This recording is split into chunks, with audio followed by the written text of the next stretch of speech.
This week for China and the World, we'll be looking at the phenomenon of Chinoiserie, as well as the connections between China and the Enlightenment in Europe to a certain extent.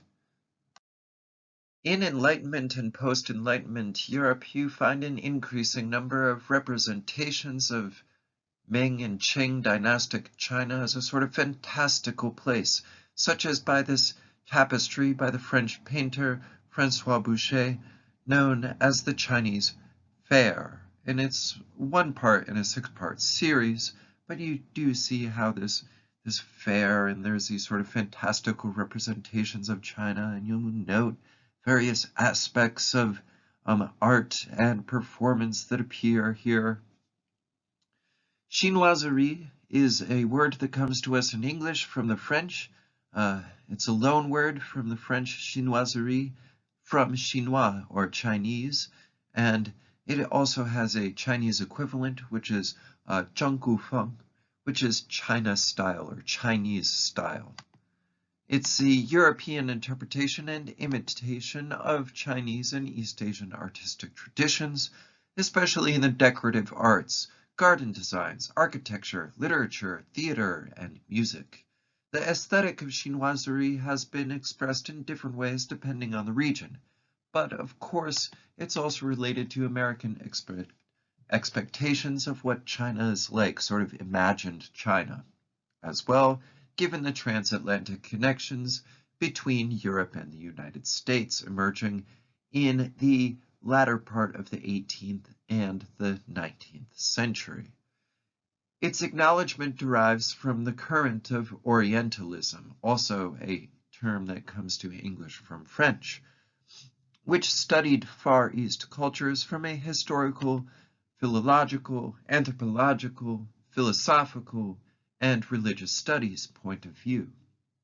First appearing in the 17th century, the trend of chinoiserie was popularized in the 18th century due to the rise with trade between Qing China and East Asia and parts of Europe as well. Though chinoiserie could be understood predominantly as a European style that appeared in European arts and even home decorative arts, such as exemplified by this wallpaper from England that was produced in 1769, and this textile printed cotton from late 18th century France, chinoiserie was indeed a global phenomenon. Local versions of chinoiserie developed in India, Japan, Persia, which is now Iran, and Latin America, Mexico, Chile, so forth, Brazil. Through the Manila galleon trade, Spanish traders brought large amounts of Chinese porcelain, lacquer, textiles, and spices from Chinese merchants in Manila, in the Philippines, to new Spanish markets in Acapulco and Panama and Lima and Peru.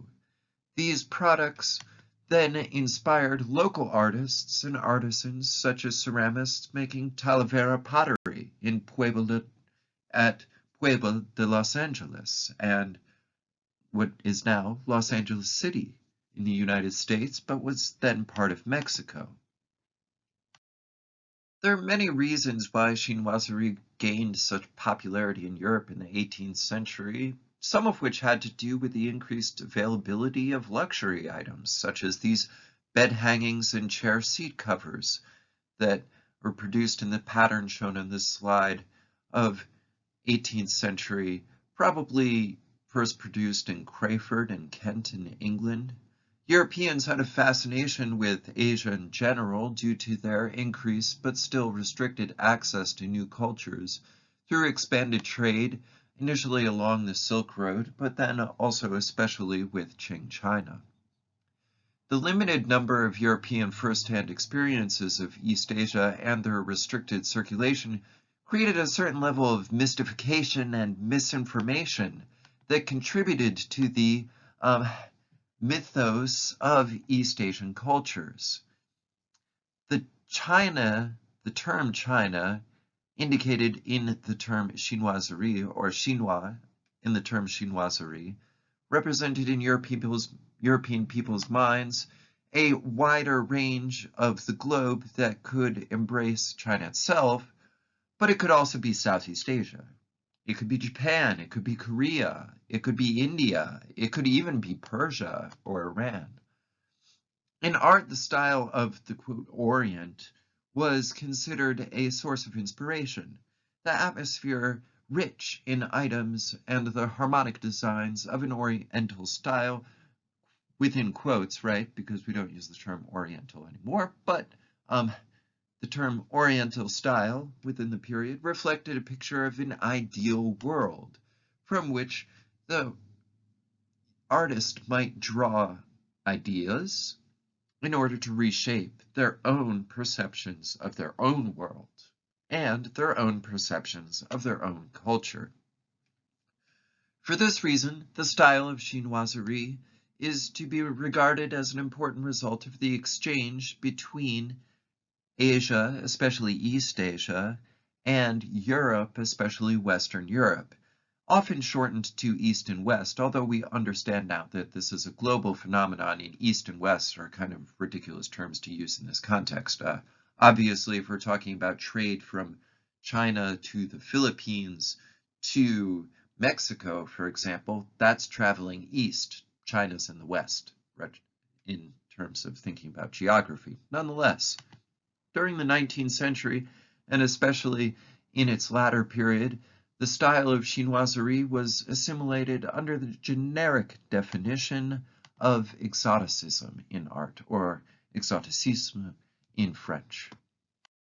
Now, you might note that several aspects of Chinoiserie include the appropriation of cultural symbols and cultural sort of signifiers, and then reappropriating them to a new context. For example, you could have temples or pavilions, which might appear in gardens, with certain styles of roofs that then could be appropriated and reappropriated to create beds with canopies and dragons, such as this one pictured in the Badminton House in Gloucester in England, which was produced in 1754. In another example here on the right hand, you see a china cabinet to house porcelain goods, which is produced in a chinoiserie style from England in 1760. In both cases, you see these sort of temple or pavilion roofs that adorn the top of the pieces. Another important aspect of chinoiserie included simply making porcelain, but with a different twist. A European-produced porcelain might even include images of China, such as these pieces from Worcester Porcelain Company in England from the 1760s through the 1770s, but would be quite colorful, a slightly different style, a bit more imagined, a bit less connected, not as connected to the Qing dynastic styles of the time. This piece is a saucer dish from the Worcester Porcelain Company in England from 1770. Now, keeping these pieces in mind and the previous pieces from the previous slides, go ahead and make a quick post and hypothesize about the potential impact on North America and the United States based on these period pieces from especially Britain and France from the 18th century. What impact might this have on the cultures across the Atlantic, and why? Go ahead and make a quick post and then we'll move on.